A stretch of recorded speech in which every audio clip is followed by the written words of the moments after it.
ಮೂಡ ಹಗರಣಕ್ಕೆ ಸಂಬಂಧಿಸಿದಂತೆ ಈ ಹಿಂದೆ ಸಿಎಂ ಸಿದ್ದರಾಮಯ್ಯಗೆ ಶಾಕ್ ನೀಡಿದ್ದ ಕರ್ನಾಟಕ ರಾಜ್ಯಪಾಲ ಥಾವರ್ ಚಂದ್ ಗೆಹ್ಲೋಟ್ ಇದೀಗ ಅವರ ಆಪ್ತ ಸಚಿವ ಜಮೀರ್ ಅಹಮದ್ಗೂ ಆಘಾತವನ್ನು ನೀಡಿದ್ದಾರೆ. ಮೂಡ ಅಕ್ರಮ ಪ್ರಕರಣಕ್ಕೆ ಸಂಬಂಧಿಸಿದಂತೆ ಹೈಕೋರ್ಟ್ ಆದೇಶದ ಬಗ್ಗೆ ವಿವಾದಾತ್ಮಕವಾಗಿ ಮಾತನಾಡಿದ ಸಚಿವ ಜಮೀರ್ ಅಹಮದ್ ಖಾನ್ ಇದೀಗ ಸಂಕಷ್ಟದಲ್ಲಿದ್ದಾರೆ. ಮೂಡ ಅಕ್ರಮಕ್ಕೆ ಸಂಬಂಧಿಸಿದಂತೆ ಸಿಎಂ ಸಿದ್ದರಾಮಯ್ಯ ವಿರುದ್ಧ ಹೈಕೋರ್ಟ್ ನೀಡಿದ ತೀರ್ಪಿನ ಬಗ್ಗೆ ಆಕ್ಷೇಪಾರ್ಹ ಹೇಳಿಕೆ ನೀಡಿದ್ದ ಜಮೀರ್ ಅಹಮದ್ ಖಾನ್ ನ್ಯಾಯಾಂಗ ನಿಂದನೆ ಆರೋಪವನ್ನ ಎದುರಿಸುತ್ತಿದ್ದಾರೆ. ಅವರ ವಿರುದ್ಧ ಕಾನೂನು ಕ್ರಮ ಕೈಗೊಳ್ಳುವಂತೆ ರಾಜ್ಯಪಾಲ ಥಾವರ್ ಚಂದ್ ಗೆಹ್ಲೋಟ್ ಅವರು ಸರ್ಕಾರದ ಅಡ್ವೊಕೇಟ್ ಜನರಲ್ಗೆ ಸೂಚನೆ ನೀಡಿದ್ದಾರೆ ಎಂದು ತಿಳಿದು ಬಂದಿದೆ.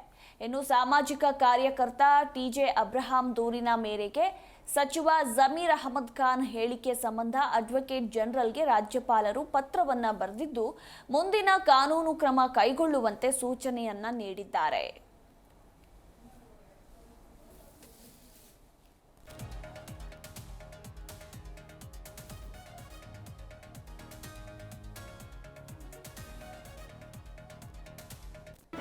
ಜಿ ಕನ್ನಡ ನ್ಯೂಸ್ ಈಗ ನಿಮ್ಮ ಮನೆಯಲ್ಲೇ ನೋಡಿ.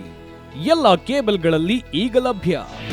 ನಿಮ್ಮ ನೆಚ್ಚಿನ ಜಿ ಕನ್ನಡ ನ್ಯೂಸ್ ಈಗ ಸನ್ ಡೈರೆಕ್ಟ್ ನಲ್ಲಿ number 292, Tata play number 1664, Jio TV number 1334, NXT digital number 30, in cable number 30, city networks 51, U digital number 162, GTPL number 17, Rockline telecommunications number 42, Shri Basaveshwara cable number 168, rural cable network 60, Vinayaka digital 57, Abhishek cable 821, city channel 53, Siddeshwara cable network 57, V4 digital Infotech 628, Surya digital networks 53, Gajanan digital number 836, Malnad infotech private limited number